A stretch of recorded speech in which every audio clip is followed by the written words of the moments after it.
social organisation working in northern France, trying to provide material aid for refugees and displaced migrants. There are currently over 1,500 people sleeping rough in and around Dunkerque and Calais.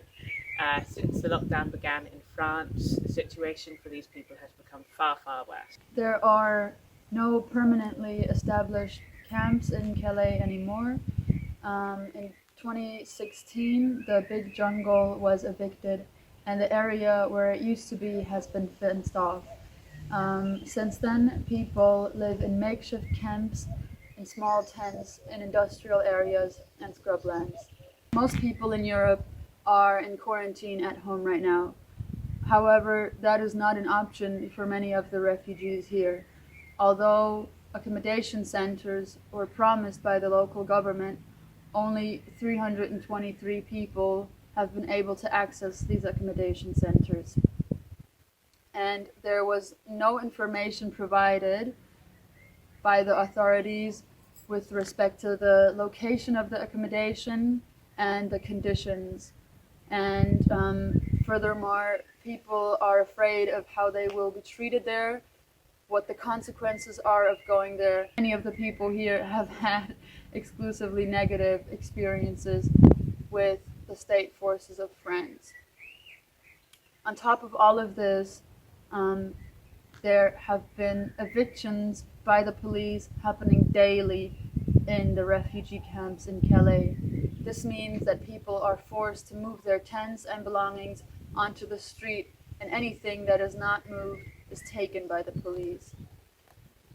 And they do not allow for any permanent structures to be built up like kitchens or anything like that. At the same time, people have been denied access to public transportation. All of this results in a situation where people's living space is being destroyed every day, yet they have no freedom of movement and no options to go anywhere else. We've also seen people being denied the entry to supermarkets recently at the moment.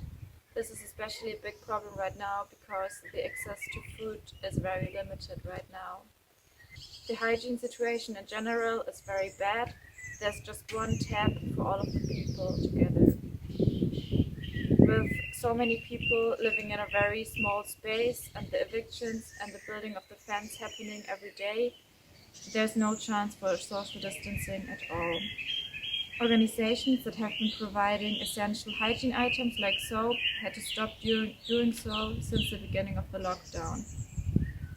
There is access to showers, but the problem with that is that on the one hand there's not enough showers for everybody to go there, and another problem is that the access to showers is at the same time as the evictions are happening every day, so that basically people have to decide if they want to go and try to get to the showers or if they want to try to keep hold of their belongings during the evictions. So we've just told you about the lack of essential services available to refugees in northern France, and the response to this need has been an increase in police operations during the lockdown.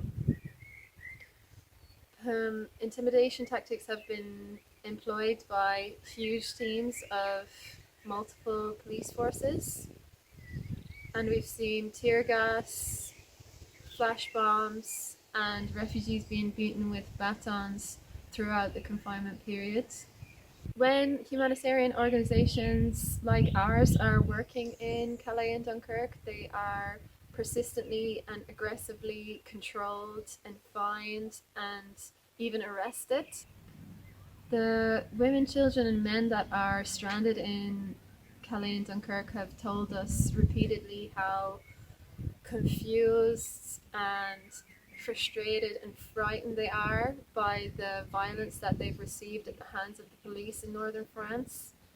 We know that this has had a serious toll on their mental health, and it's meant that they're less able to look after themselves during the pandemic.